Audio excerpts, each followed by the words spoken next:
Hello, good morning. Welcome to the Church360 Unite Settings, Pages, and Navigation webinar. I'll be your host today, and my name is Jordan Bogart. I'm a software support technician here with Concordia Technology Solutions. I've been here with Concordia Technology Solutions for a little over 8 years now, and I've really appreciated the opportunity I've had here to serve our churches and help spread the gospel throughout the country and the world. So this has been a really huge blessing to me in my time here, and yeah, continue to plan on doing that for foreseeable future. Yeah, this will be a good time. So, all right. So if you have any questions, all phones and microphones have been muted. So any questions that you guys have, go ahead and just type those into the questions window. We'll be happy to answer any questions you guys may have about Church360 Unite today. Joining me today to help answer those questions is going to be my manager, Mr. Rod Kiles, and you can see him right here. And so any questions you guys have, go ahead and just feel free to ask during the webinar. Don't hold back, ask your questions. We definitely want to get those answered for you here today. So what are we going to be talking about here today? Well, first of all, just kind of a brief breakdown of the structure of this class. So we're in our overview right now, and then we're going to get into a discussion about the different topics we'll be covering here for Church360 Unite. After that, we are going to have a quiz. Don't worry, this is not, you're not being graded on this or anything like that. It's just going to make sure that, you know, whatever I'm saying here is kind of sticking with you. After that here, we are going to have time for a Q&A session. So if you were holding your questions to the end, that's okay. Go ahead and ask them here. That's perfectly fine. All right. And so then, yeah, what are we going to talk about today? Well, we're going to be talking about the settings menu in Church360 Unite first. So we're going to be discussing kind of all the different options under there.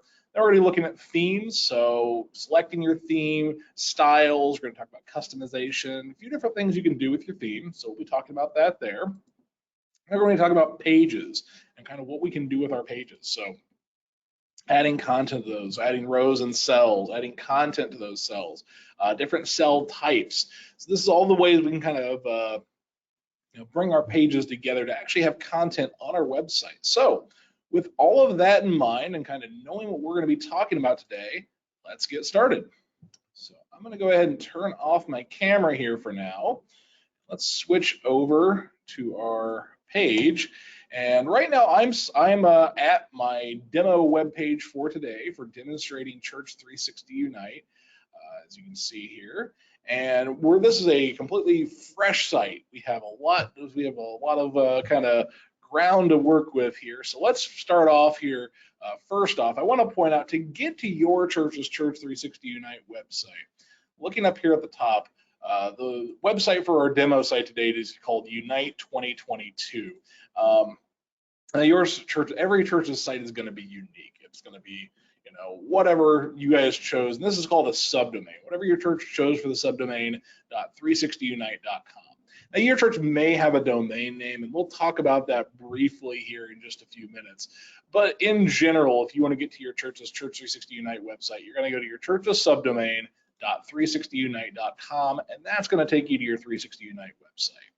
Now I'm going to go ahead and sign in, and this may look a little bit different in different themes, but the theme I'm using here, I'm going to click on this little person icon here, and I'm going to click sign in. And this is going to take me to my sign in page. Now from here, I'll go ahead and put in my email address and my password that I set up here when I was invited to the website. So I'm going to go ahead and put that all in. And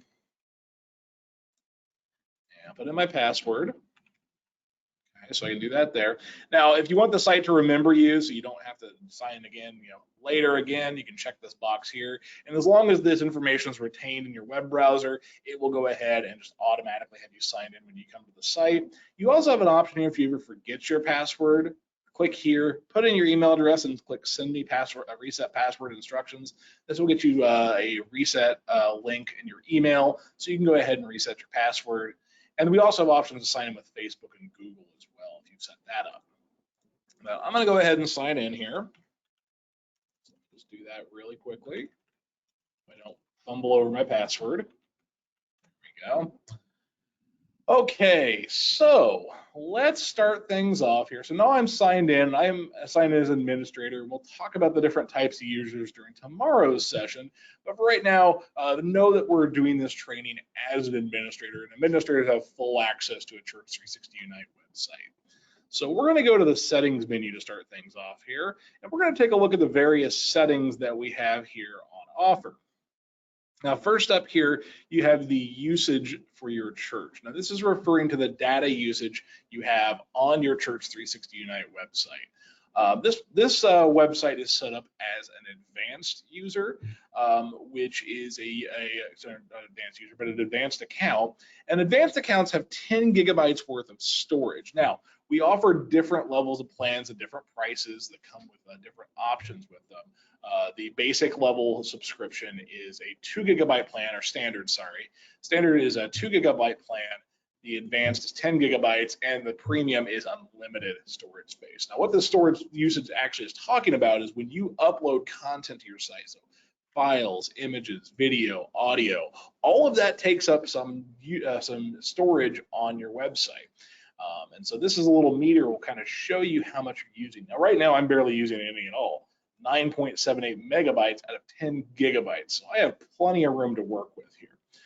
But you can always take a look here and see kind of how your church is doing and how you can, and then, you know, maybe you'll need to go through and delete some older content if you notice you're starting to run out of space, or consider upgrading. All right. Next up here, you have your church information, just some basic information about your church. So first off, you'll have the name of the church. Now, the name of the church in most themes will actually appear right up here in your banner. So you can go up here and they'll have the church name appear here. So if you were to change your church name here, it would change up in your banner as well. You'll also have your church information here, and a lot of this information will appear in the footer of your website. So you can see all that information there. And then, of course, you'll have your time zone for your church website also. Now, if you make any changes here, you'll want to make sure to click Save Changes to make sure those changes take effect on your website. So make sure you click Save Changes when you're done. Next items, and we'll be talking more about this tomorrow during tomorrow's session, but this will be the calendar section. This is where you have various church calendars here, and you can set up events on. Again, we'll be talking more about calendars during our session tomorrow, so keep an eye on that. Next up here, we have the domain section. Now, the domain section, I kind of briefly alluded to this earlier, but you can see right now, to get to my church website, I'd have to go to unite2022.360unite.com. Now, that can be a little bit of a mouthful for, you know, maybe putting in your church bulletin. So you may consider getting the domain. And a domain is a custom name for your website, or basically you won't need that 360unite.com. Maybe I just want unite2022.com. Well, if that's a custom domain I could purchase and then attach to my Church360 Unite website. I do want to mention that the advanced plan includes a custom domain with it, and the premium plan actually includes a custom domain, and you can even get a package of 10 email addresses with your church's domain on them in the premium plan. Now, of course, you can, if you have the standard plan or the advanced plan, you can purchase the domain if you're on the standard plan separately, and you'll want to talk with your salesperson about that, or you can also purchase an email package. Now, you will need a domain with us to get the email package, so you keep that in mind if you're going to go that route. But once you go ahead, and I also do want to mention, you don't have to have a domain with us either if you want to use a domain that your church already owns. What you'll want to do is you'll want to log into your domain registrar's website, and you'll want to put in records in the host settings that look like this. So you'll want to set these up if you're going to be using a domain on your church website. And then you'll want to put in your domain name here. Don't get rid of this www. We'll need that. So leave that there and then go ahead and save your changes here. All right, so moving on with domains, from domains. Next up here, we have Google Analytics. Now, Google Analytics is a free tool that Google offers that provides you with some analytical tools that you can use on your church website. So this is a free service that Google offers, and it provides you with, again, a lot of good analytical information, like, you know, what pages are people looking at on your church website? Where are people going from your church website? Where are people coming from your church website? So it gives you some good analytical information that can kind of help inform the direction you build your site in. Kind of says, okay, we should be kind of showing maybe this kind of content since people are coming from here, or you know, people are kind of, we notice this page is particularly popular. Maybe we want to move where it's at in the navigation. So that kind of thing, you know, like that. That's kind of some ways you might utilize that. Now, if you're interested in that, You can click on this link here to sign up for a free Google Analytics account.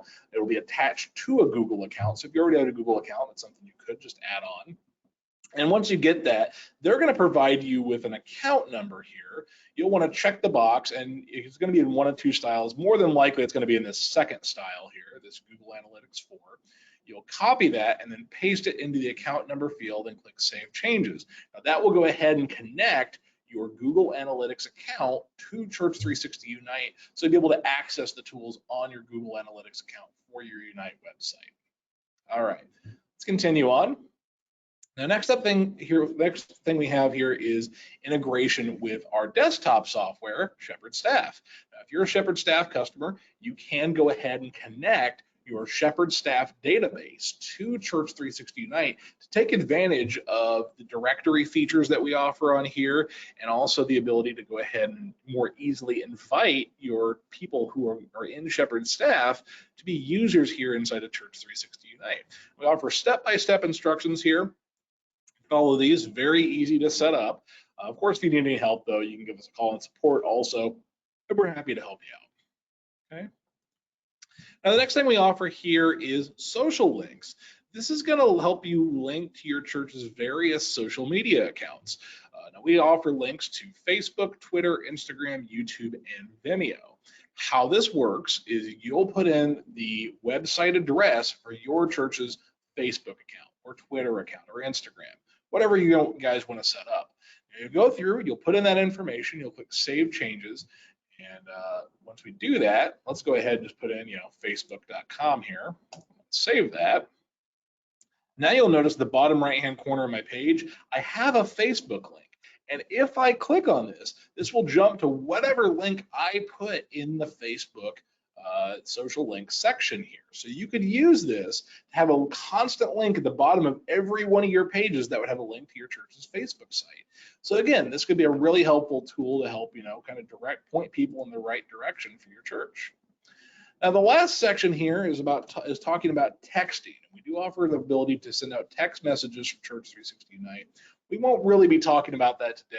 That's something you'll want to come back tomorrow to hear more about. So that'll be for tomorrow's session when it comes to talking about text messaging. So stay tuned for that. All right. Next up here, let's go to our themes menu. Okay. Now, themes are the kind of the overall look and feel of your church website. Okay, so right now, so when you first establish a Church360 Unite website, it is going to ask you to select a theme. Now, right now, you can see, it's kind of hard to see, but it is there. In light blue, I'm selecting the material theme. Okay, so there's 12 different themes that we offer here to you. Now, once you pick a theme, you will also need to pick a preset. When you pick a preset, it's kind of a set of colors and stylings we put in here by default. It's a starting point to start from. Obviously, you can kind of customize from there, but there's different options that we offer. Now, with your themes, you do get a short description of it down here at the bottom. It's kind of light text, but I'm highlighting it down here. And this does give you some information about the theme and kind of describes anything you can customize on it, like for example, the material theme supports a background image, and it tells you what size you want, a header background image, and it tells you what size you'd want to make that image if you're going to be kind of putting one in here on the website. Now, going through our themes just briefly here, we have 12 themes on offer, and there's two general categories of themes I want to talk about. We have horizontal themes and we have vertical themes. And when I say a horizontal theme, what I specifically mean by that is if I close this window, I have the navigation for my church website organized horizontally along the top of my page. And you'll see like I have home and then about us, and I have all the pages under about us. I have worship times and news and all the pages under news. So that, again, your navigation is organized horizontally along the top of the page. Now, you also have the option, we have a couple themes that are also vertical themes. Now, obviously, vertical is one of those themes, but also minimal is another one of those themes. And actually, minimal has horizontal options. You'll just kind of need to look at the preset here. But there's a couple horizontal options here, but again, a portion of them are vertical themes. themes. Now, when I say a theme is vertical here, let's just quickly switch to one. A vertical theme is going to look like this. It's going to have a navigation on the left side of the screen, and you can see I can kind of click through these. Now, one thing to consider about vertical themes is that vertical themes don't support categories. So if you use categories on your website, and what I mean by categories is, let's switch back to our material theme, is, you see how I move over About Us and it has multiple pages under it? Those categories do not work inside of a vertical theme. So vertical themes are not set up to use categories. So you'll want to keep that in mind if you're considering using that. Now, vertical themes are perfectly viable. Again, if you just have a few pages that you want to show on your church website, vertical themes may be a good way to go. Okay, so that's where we can pick our themes. Now, after you pick your themes, you'll go ahead down here at the bottom and click Apply Theme to go ahead and save your changes. Now, if you click Save As here, you can create what's called a cloned version of your theme. And there are some reasons to do that if you kind of have the technical know-how to really dive into the code of your theme. If you have somebody who really kind of has that know-how, they can. This is going to be a nice tool for them. The delete option really won't work for any of the preset themes, but if you clone a theme, you do have the option to delete a clone theme. So we can't get rid of any of these presets here. So won't worry about that for now.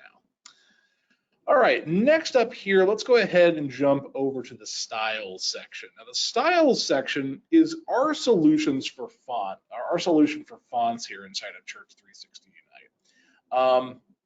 Now, with styles, once upon a time in a previous version of Church360 Unite, we kind of just let you go through and change your fonts on the fly. Now, that may seem like a good thing, but what we found more often than not is that consistency became a problem. For example, let's say you're on a page and you make a particular piece of text, a particular font size, and you choose a particular shade of blue, and you kind of go through and you get everything set up just the way you want it, and that's great. And then you're working on another page later, and then oh, I really like to use that font I used back on the home page here. What exact size was it? It looks like about like this, and it was about this color of blue, and it would be close, wouldn't be consistent. And so that's why we decided, hey, let's go ahead and let's shift to the idea of styles. Styles are basically a way you can create your church's kind of style guide or font guide for how your fonts are going to look on your church website. Now, these styles are broken up into two categories: block styles and inline styles. Block styles are typically more used for headings. These are going to be more of your attention grabbers. Really want to get kind of draw the eye. Inline styles are going to be more of your body text. This is going to be more of your everyday text that you would use on your church website. Now, if you want to add a new style, there is a button down here at the bottom that says Add Style. It's a green button here. We'll just click on that, and that's going to bring up the Add Style window.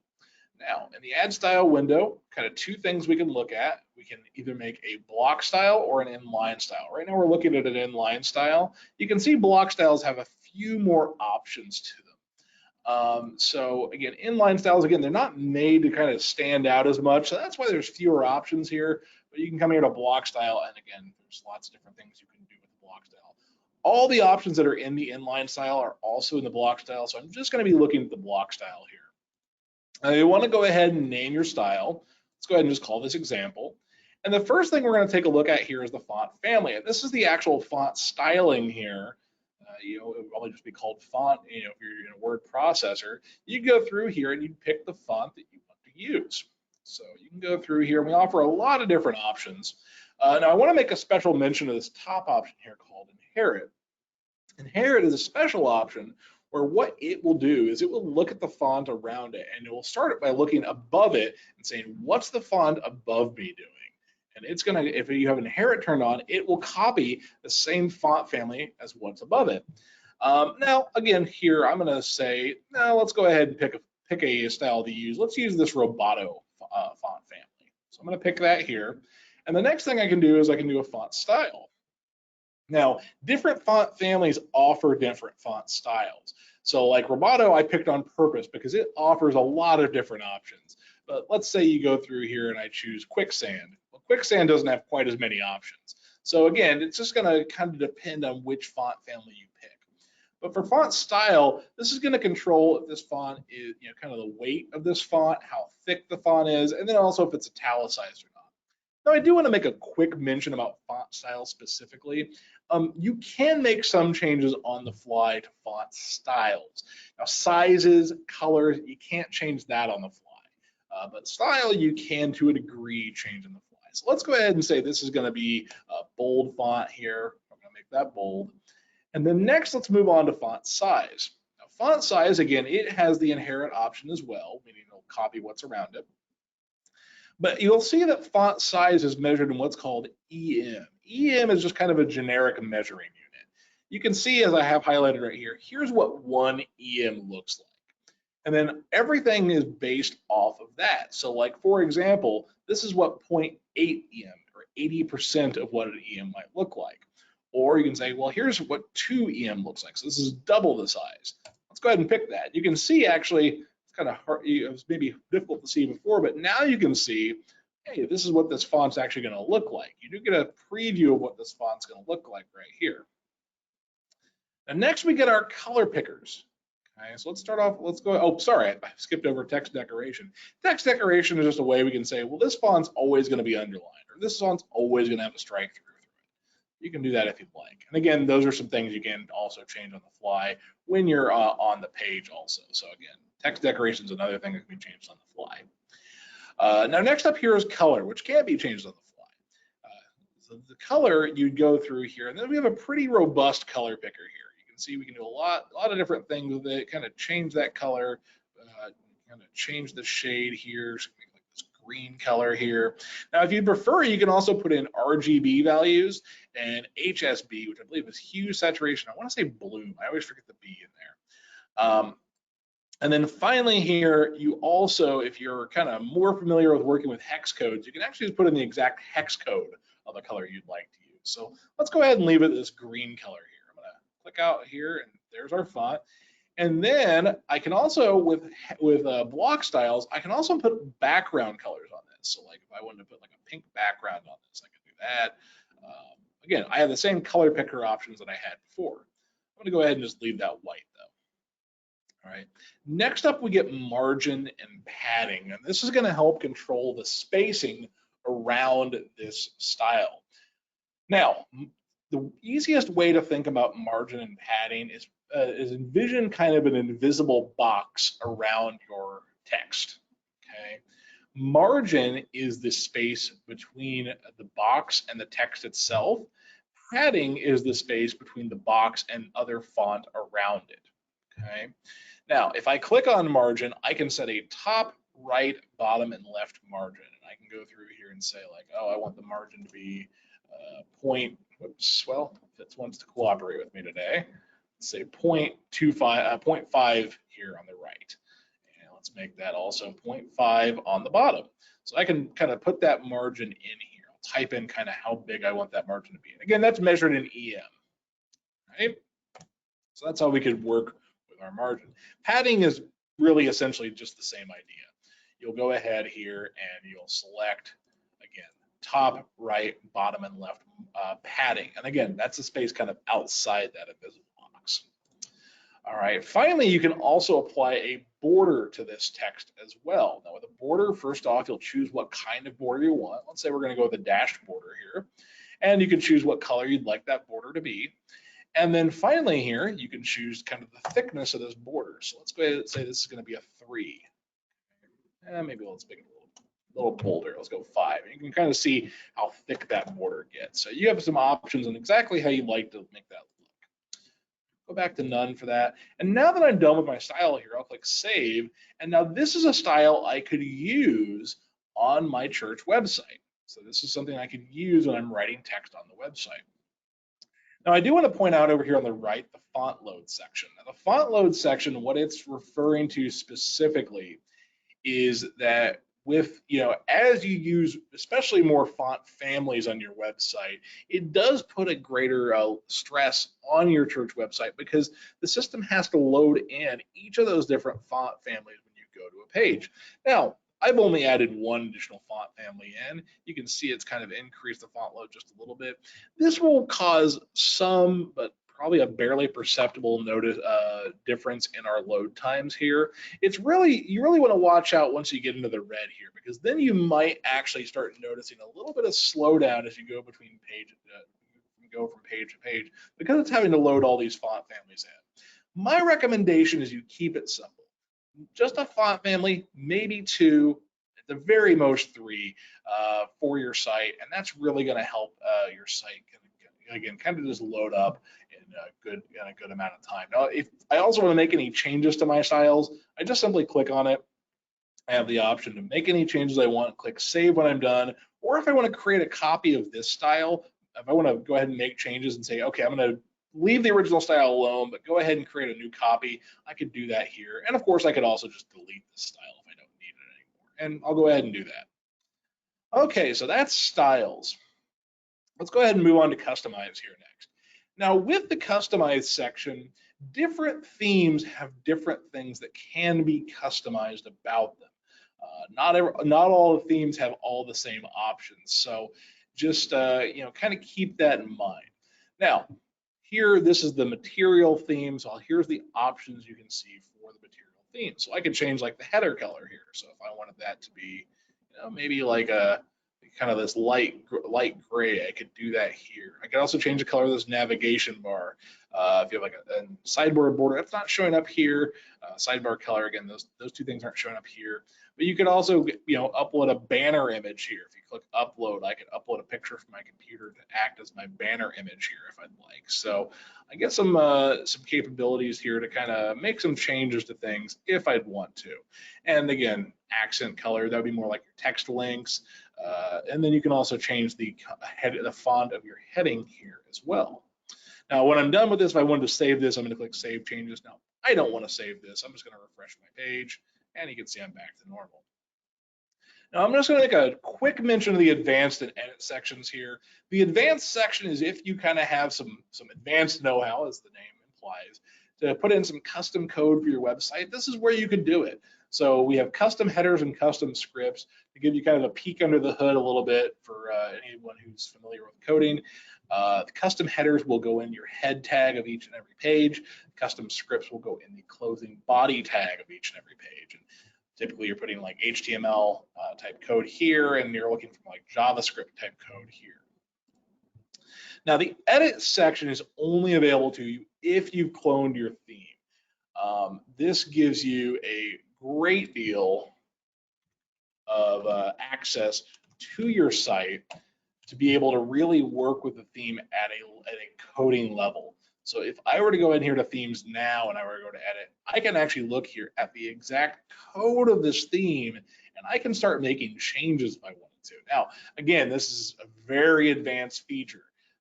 I don't see a lot of churches take advantage of this because, again, it does require kind of a lot of know-how this works. Now, you do have that option, of course. You do definitely have that option if you'd like to do that. But I would say probably we want to stay away from it if we can. Now, the reason I say that is because when we release new features, I want to point this out over in the social links section. When we release new features, we will not add those to themes that have been cloned, because we don't know how those new features are going to interact with a cloned theme. So again, I want to point out a note here on the social links. If you've copied a theme to customize it, this option may not be available to you depending on when you copied your theme. So for example, this social links feature we released a few years back now. But when we released it, if you had a cloned theme, you didn't get access to that because we didn't know how that was going to interact with your cloned theme, and that might have broke your website if we just implemented it. So that's why, again, it's one of those things you really only want to clone your theme if you have something specifically that you can't do without getting into the code itself. Otherwise, I would say it's probably a feature that you won't need to worry about. So that's themes. Let's go ahead and close that out. And let's go over to the Pages menu here next.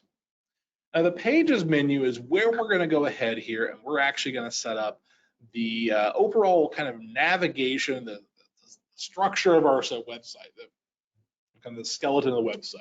Now, when you first set up a website, it does ask you about a sitemap, how you like your site to be arranged. Well, that's what this is doing specifically. It's organizing your pages into sections and categories, thinking about the order. It's doing that here whenever you first start the site. Now, again, that's just a starting point to start from. You have control of exactly how you want your site to appear for this navigation. So that's what this is going to let you do.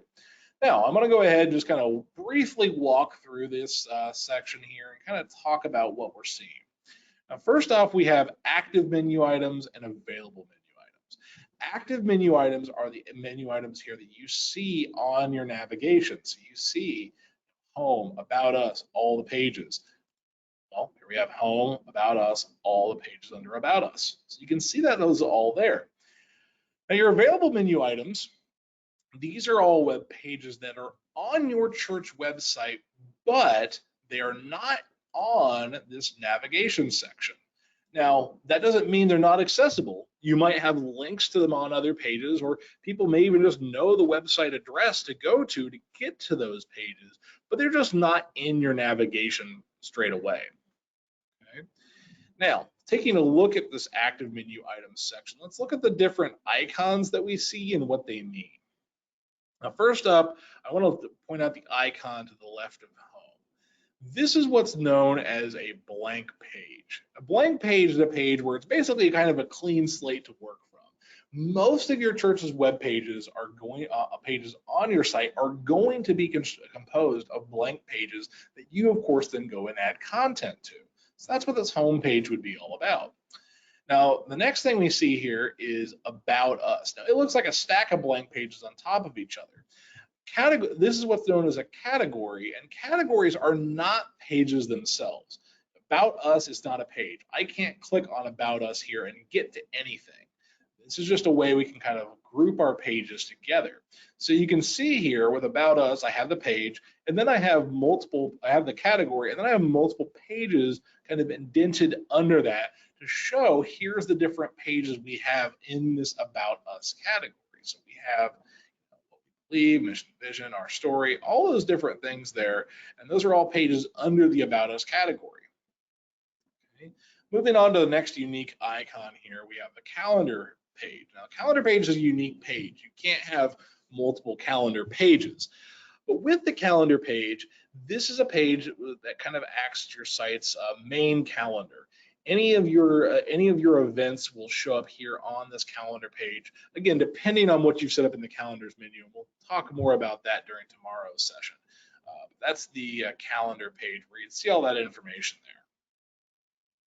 The next unique icon I want to point out here is a feed page. Now, feed pages, these are blog post style pages where you can go in and you can add multiple posts of content to a page. So this is where you would go in and you'd add in, like, again, I have your pastor's blog. I also have sermons. You might upload those sermons or pastor's blog posts up here in this pastor's blog, and the very latest one will show up on top, but the one from the previous week or the last post would just be pushed down one item below. And so you'd have multiple posts on this page, and you may even have multiple pages within this page of posts that you have here with content that you've uploaded or wrote in to that post.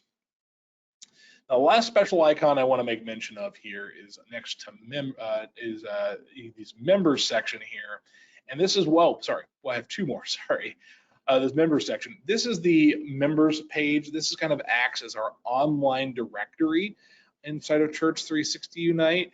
This is where, again, if you're connected with Church360 members, or you've uploaded your data to Shepherd staff, or you've added users in manually to Church360 Unite, this is where you'll be able to see kind of people's information here. So again, this is restricted to just your members of your website, which we'll talk about that in just a second.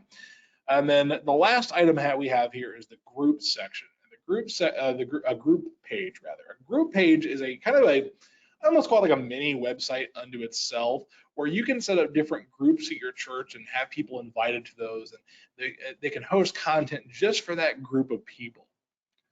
Again, we'll talk more about groups during our training tomorrow. All right. Now you might have also noticed these two icons here to the right of a lot of these pages. There's draft and there's members only. Now draft pages are pages that you can only see if you're logged in as a user who has the ability to make changes to your church webpage. Now again, we're talking more about users next time around, but with draft pages, this is basically our way of saying, hey, this page is under construction. It's not ready for the public yet.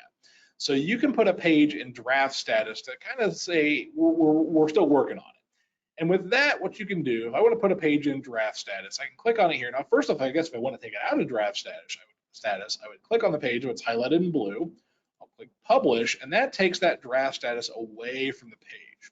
Now, if you decide later you want to go ahead and put it back in draft status, maybe you have some more work to do, you can click make draft, and you can see that draft icon comes back to it. Now, if it's published, anyone can see that page. It's available for anyone to see. But again, if it's in draft status, you can only see it if you have the ability to make changes to the page. Now, the next button we see here is the delete button. That does exactly what it sounds like. It would delete that page from your website. Now, you want to be careful about that because we can't bring back deleted pages for you. Once a page is deleted, it's gone. My recommendation, if we're not sure about a page, we're thinking, oh, well, maybe we're going to get rid of that one, is, maybe news announcements and newsletter resources, maybe that's a little redundant. I don't really need the news and announcements page here.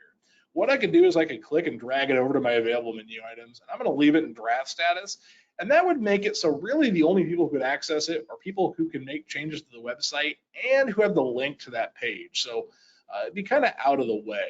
Now, if you really decide later, I really don't need this page, I'm okay with deleting it, I can click on it, I can click delete, it'll ask me to confirm that I want to delete it, and if I click delete, that page is gone entirely.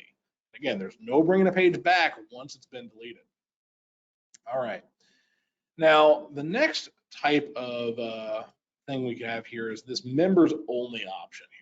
Now, members only is kind of similar to the draft status. The only difference is a members only page, you don't have to have the ability to make changes to the church website to access it, but you do have to be signed in as at least a user to access this page.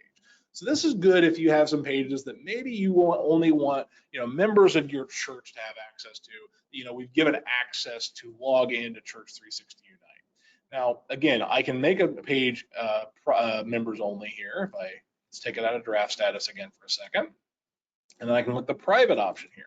And that's going to make that page members only. You have to be signed in to be able to see it.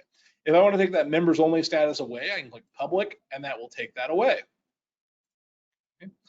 Now, I can't take the members only status away from the members page. That directory page is always members only. You have to be able to be signed in to be able to see it. So just want to point that out there, kind of a special note.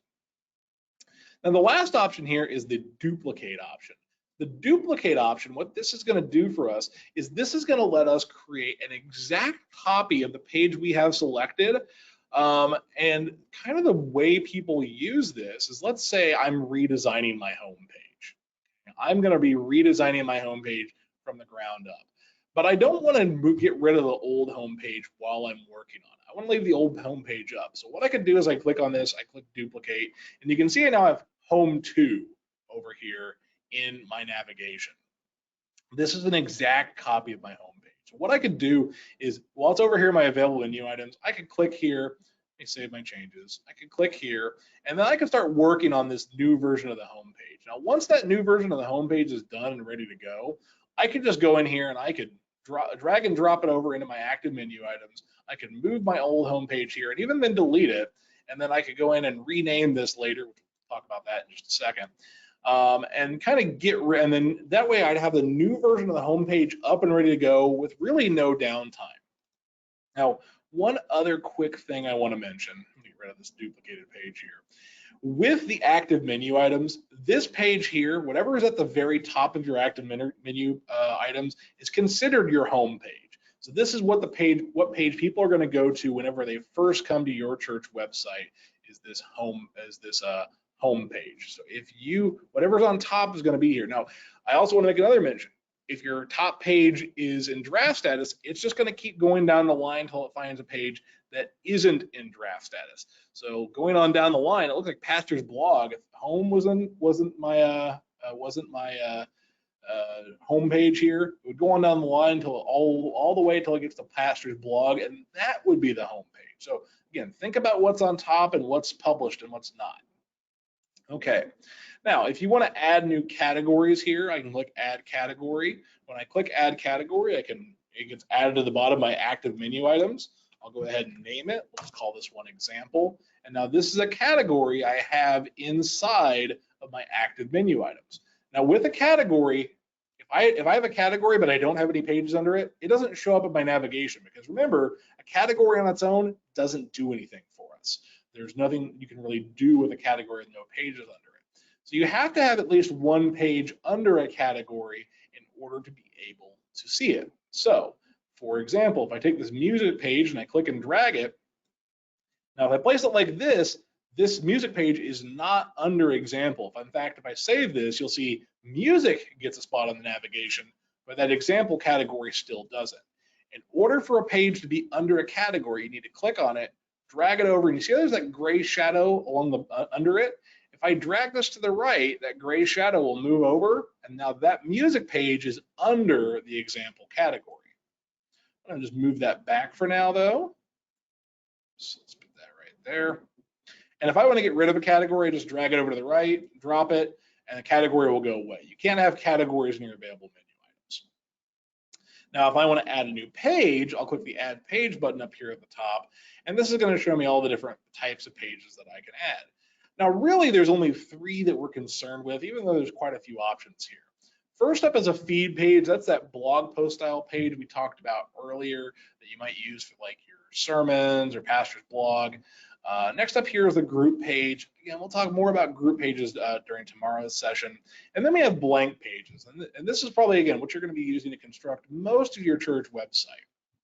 And we're going to be looking at that here in just a moment.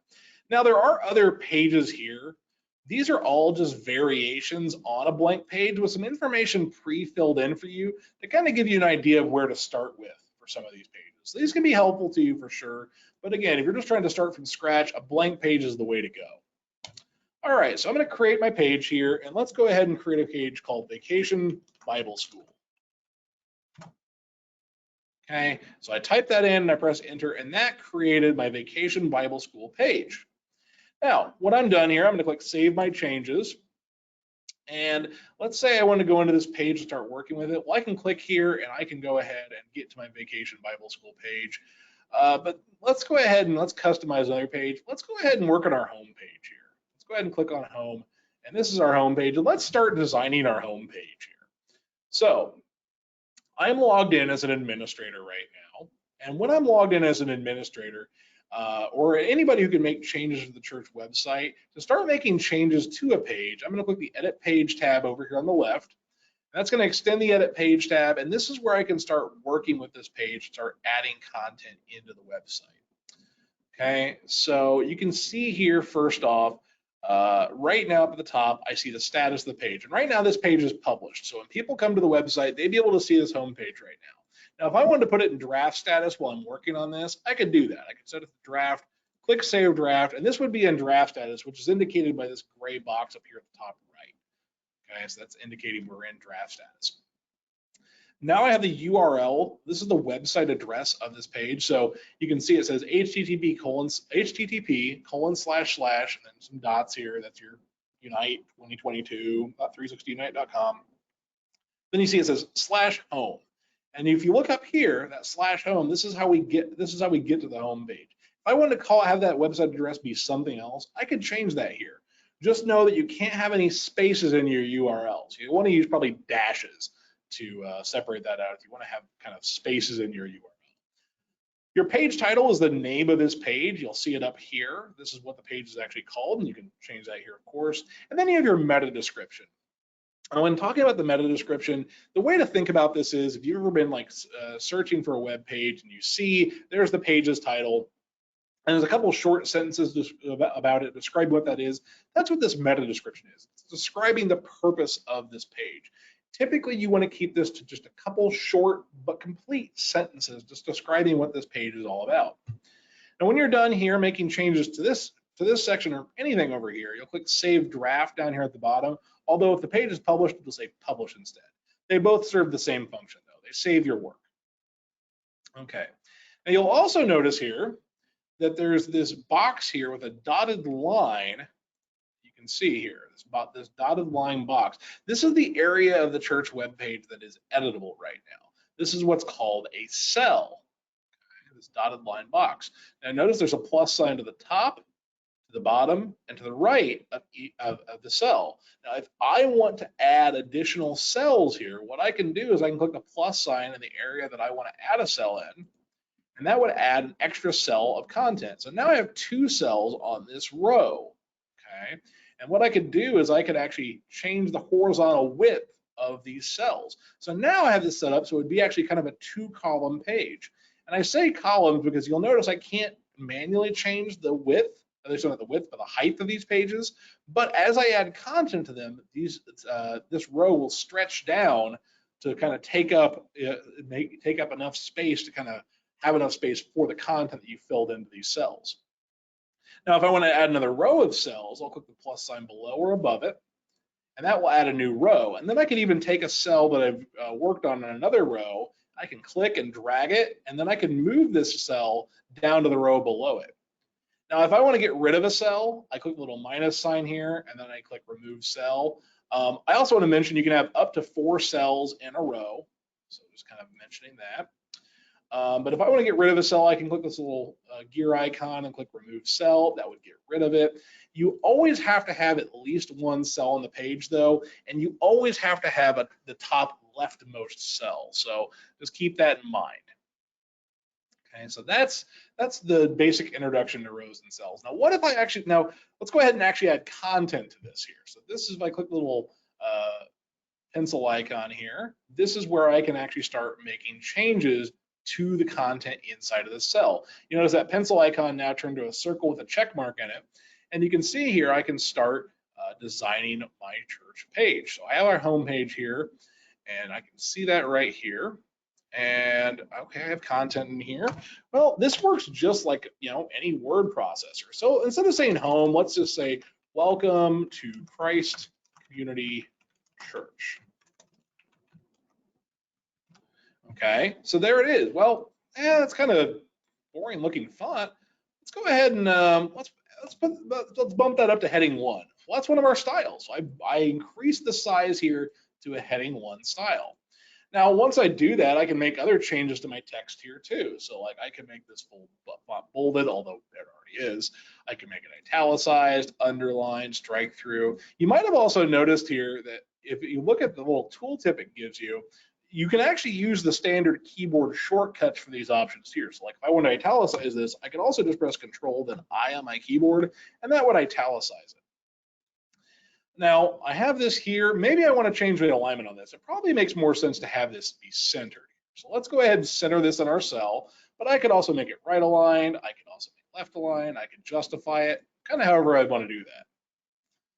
Okay, so I have that there. Now, if I want to go down a line here in my text editor, I just press the Enter key, and that's going to give me a double space. If I do Shift then Enter, it's going to give me a single space, but that's not a full paragraph break. So you notice I'm still in heading 1. It kind of keeps the same rules as I had in the cell above it. So I can't, if I did the Shift Enter, if I change my text alignment, you'd see it also would move the information above it here too. So just keep that in mind. Okay. So let's look at some other options we have here as well. So going to the left, I have a bulleted list item. So I have a little bulleted list to our church. We hope you feel welcome here. We're glad to see you. And you see, as I press Enter on this, this is adding a new bullet to the list here. So I just press Enter, and if I press Enter twice, that takes me out of the bullet list. I also have the same thing with a numbered list here. So test 1, test 2. Okay, pretty simple. Have that there. Let's go ahead and get rid of that for now, though. Okay, Now, the other thing we offer here is a block quote. A block quote is typically used where you're trying to draw attention to a particular quote in a long string of text. So if I click block quote here, this will kind of bring out a separate section. Say we could say this is a really important quote. And again, I can press enter to go down a line. If I press enter again, that takes me out of the block quote. So that's how a block quote would work here. There we go. I have the ability to increase my indent. I can decrease my indent, so I can kind of change how that looks. And I also have the undo and redo buttons here. Now this, again, uses the standard keyboard shortcuts for this, so Control Z and Control Y. That's how you can kind of undo and redo these links here. All right. Now next up here, we have the link to button. The link to button allows you to create links to different things on your website or outside of your website. So let's go ahead and take a look at this link to button. And kind of a word of advice I have about the link to button is you really shouldn't just click the link to button and just add a link on its own. Typically that doesn't look very good. So let's go ahead and do this. Let's go ahead and add in some text here. And let's say visit our sermons page. Okay. Now, what I can do now that I have this text, I'm going to click on it to highlight it. And then I'm going to click a link to, and let's say, and there's 4 types of links I can do.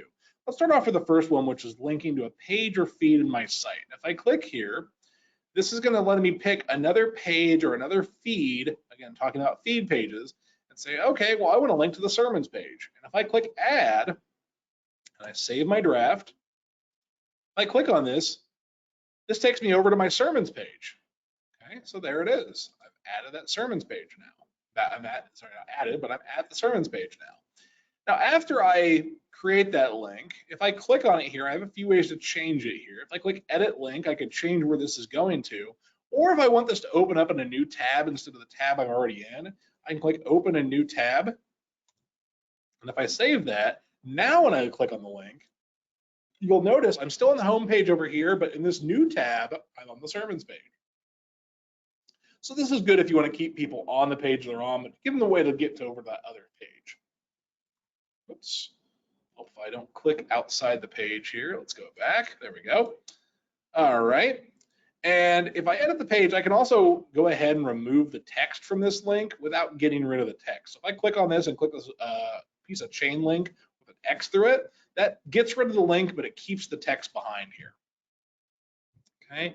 The next type of link that we offer here is to link to any URL. So this is if you want to link to an outside website. So for example, if I wanted to link to, I don't know, let's do a cheap plug here for cph.org. So we'll say www.cph.org. I can go ahead and link to that. Now it is important that you have the http://www. If you don't have that, that link won't work right. So I'm going to go ahead and click add here. Let's save that. If I click on this, well, hey, it took me to the CPH website.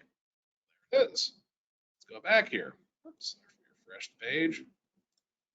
Okay. Now another link that we could add here is an email link. Now, a way people like to use this is you could actually set up a link to an email address to submit prayer requests to. So say, send us your prayer requests. We highlight that. If I click link to and say an email address, I could go in here and I could put in a email address that I want to link to. So let's go ahead and say, send that to me. I'm gonna put that my email address here. And then I'm going to go ahead and say this is a prayer request for, or say rather prayer request for, ... and this is a prayer request for, and if I click add and I save this, when I click on this link, now it's going to open up whatever email service I use on my computer. In this case, I use Outlook. And you can see that email address I filled in is already filled in here. That subject line is filled in. The body text is filled in.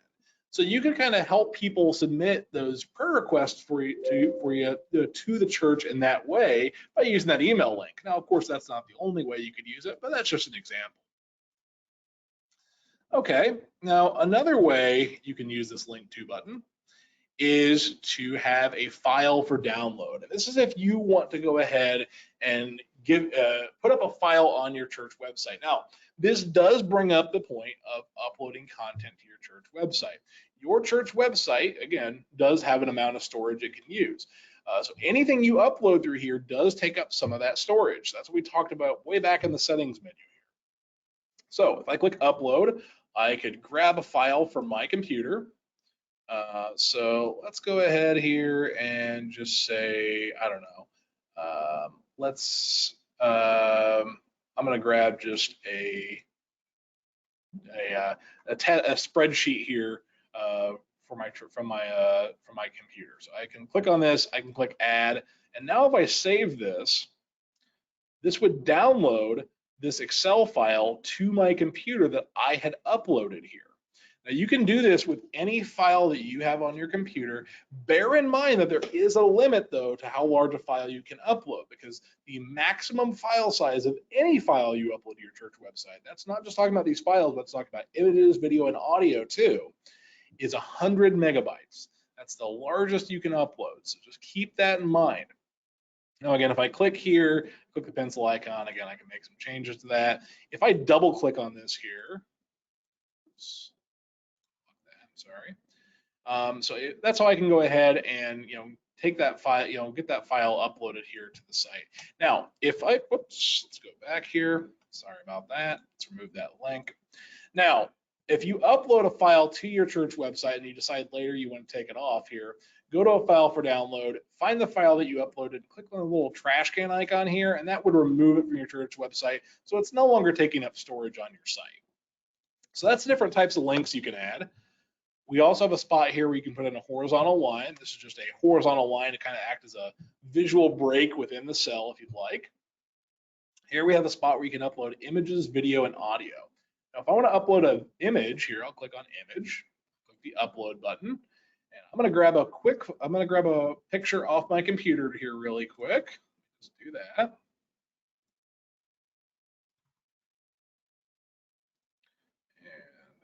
Let's go ahead and let's get an image here, this church image.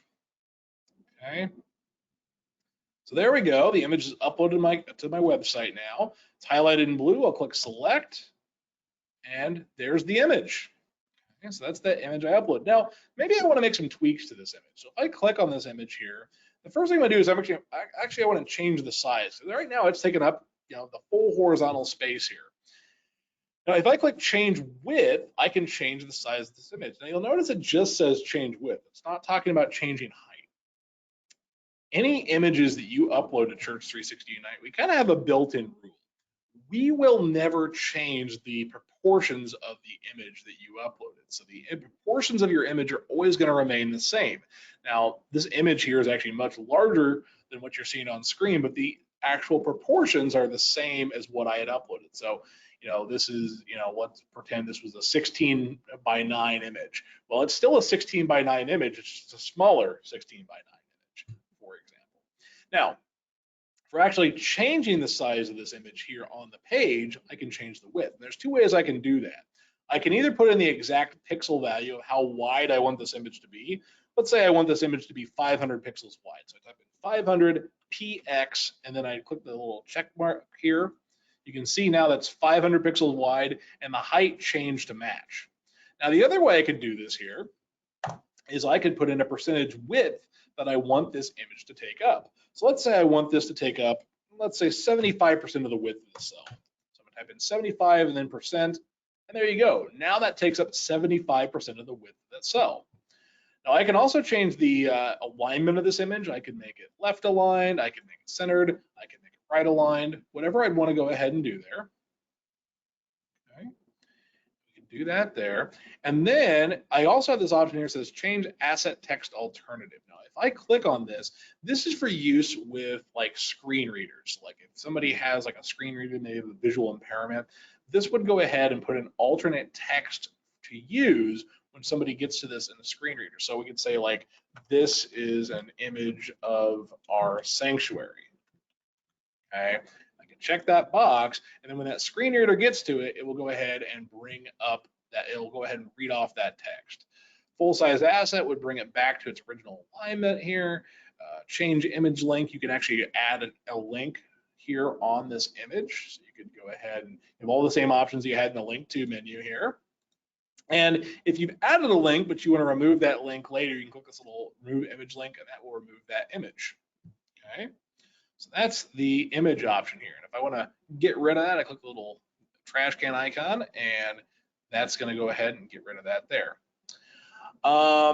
So I've quite a question. Is there a way to see files have been uploaded without going to the upload window? Unfortunately, there is not at this time. And is there a way to see the full file names or sort them? At this time, again, unfortunately, no. There is not a way to do that. Now, if you do kind of hover over an image, like something here, let's see if it does this. I thought it did. Well, we can always right-click and open it in a new tab. That doesn't quite do that.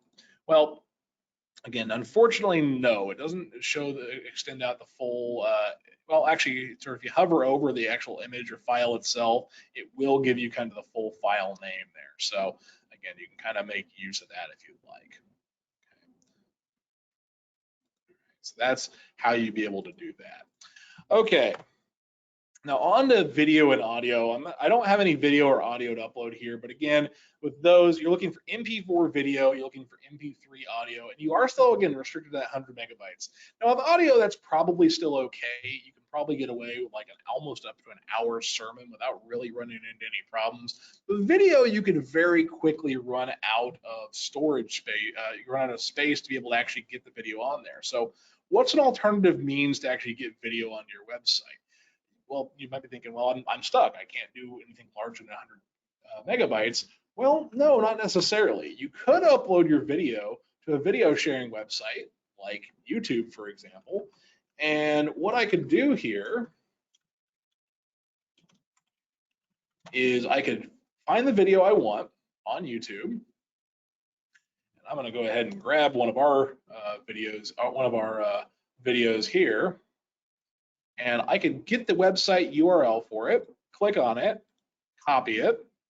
And then what I could do is I can click this insert media button here and paste this in. And that's going to put the YouTube video player right here on your church website. Now, the really nice advantage of this is it doesn't take up any of your storage. And YouTube doesn't have a file size restriction that's nearly as restrictive. In fact, I believe theirs is like something like 240 gigabytes. As I want to say is kind of their file size here. So something to consider there. So that'd be a way you can get around that video restriction. Next option up here is a table. I'm going to suggest you probably try to stay away from tables, largely because of how people navigate the web these days. Most people are coming to your church website these days are getting there on your phone. And if you've ever been to a website that has a table on it on your phone, you know it's not really the best experience. It just doesn't tend to display properly. Now, you can insert a table if you want, certainly. We have the ability to, insert columns to the left and right, make things header columns, header rows, things that. And then, we can also merge cells and kind of do things of that nature as well. But for right now, we're going to go ahead and move on past that. Next, we also have a group link. If you want to have it's kind of a special way to add links to a group here. And, we will be talking more about that during tomorrow's session. We also have a spot for an HTML block. The HTML block is a way we can go ahead here and put in custom code right here on a page. Again, kind of a more advanced option, but we do have there's some different things you might use this for. And again, kind of more of an advanced thing. All right, now that is just one type of cell here for the moment. If I want to add in kind of more cells here, I can click the plus sign above this, and there's other cell types that we offer here also. So if I click the gear icon, I can also click edit cell type, and there's 3 other types of cells here. The cell we are just working with is a rich text cell. The other cell I want to point out here today is the carousel cell. The carousel cell allows you to add a slideshow of images to your page. And this is perfect for something like your home page. So let's go ahead and add a carousel. And I can click the little pencil icon here. And from here, what I can do is I can first set up kind of the overall rules of this carousel. I can have it automatically advance every so many seconds. Let's say maybe every 10 seconds, I want this to advance to the next slide. And I'll also need to set a maximum height for the images in the carousel. So let's make that 500 pixels. Now, again, this may distort your images a little bit. So when thinking about the images for your carousel, you want to make sure they're of similar height. Okay. Next, we'll go ahead and click Add Image, and that adds a slot for an image in your carousel. So if I click Select, now what I can do is I can go ahead and I can start adding images to my carousel. Now I can upload a new image on my computer. I can also take images that are already on the website here. So I'm going to upload that church image here first. And I can actually add headings and captions to these images too. So welcome to Christ Community Church, come and worship with us, for example. Okay, and I can even add links to this as well if I wanted to link to like another website or another page here on Church360 Unite, and I tell it to open either in the current tab or a new tab. So I'll click the Add button now, and now I have an image in this cell. Let's go ahead and add just a few more slides to this here. So I'm going to add a couple more images. And one more.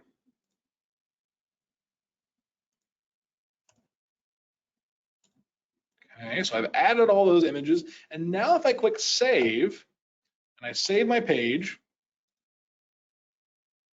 you can see there's that slideshow. So you see there's that heading and caption that I added. And if we wait just a little bit of time here, I believe should be here very shortly, it should advance to my next slide. And there are arrows here at the left and right here to go ahead and change through these slides here if I want to do that manually. But this is a nice thing to be able to put on your homepage. A lot of churches, what they'll do is they'll create images kind of advertising different things the church has coming up with links then to pages that talk kind of more about those different events and things they have going on in the church. So this is a great way to kind of see the different, the different things that are happening at your church. Okay, so there are a few other cell types. Again, we're going to be talking about the content of those more tomorrow, but there are calendar cells that'll show you the events that are coming up for the week in those. There's also feed cells that let you see the number, kind of a number of different items that you have on your feeds here. But for, at this time, let's go ahead and let's wrap up today's session and let's go ahead and get to our quiz. Okay. So we have a couple questions here for you in the quiz. You're going to see these questions pop up on screen, and you'll be able to provide what you feel is the correct answer to those questions. So let's go ahead and start up with our first question here. And our first question is a true or false question. Any images, video, audio, or other files that you've uploaded to your church's Church360 Unite website will use some of your site's available storage. Is that true or false? Any images, video, audio, or other files that you've uploaded to your church's Church360 Unite website will use some of your site's available storage. So just kind of think about that, about the way we talked about storage here and uploading content to your site. Give everybody just a minute or two to get your answer in. Really more a few more seconds here, really. And okay, so all right, looks like most of us have answered. Let's go ahead and close that out. And we were unanimous on this one. Everyone who answered said true. So is that true? Yes, absolutely. All assets that you upload to your Church360 Unite website do count against how much storage you have on your site. Different subscription levels offer different amounts of storage. So just keep that in mind. All right, next question up. Font changes, such as changing the size or color of your fonts, can be made on the fly. So font changes, such as changing the size or color of your fonts, can be made on the fly. So think back to when we were talking about fonts and styles and what kind of changes we could and couldn't make. So I'm going to give everybody some time to make, go ahead and submit your answers. Just a few more moments here. Okay, I'm going to go ahead and close this one out. Looks like most of us have answered here now. We're a little bit more split about this one. The majority did say true, though. Okay, so let's see here. Well, the answer to that is actually false. So I may have phrased that a little bit confusingly here during the training. So some changes you can make on the fly are like making your font bold or underlined or strike through. You can't change the size and you can't change the color, on the fly.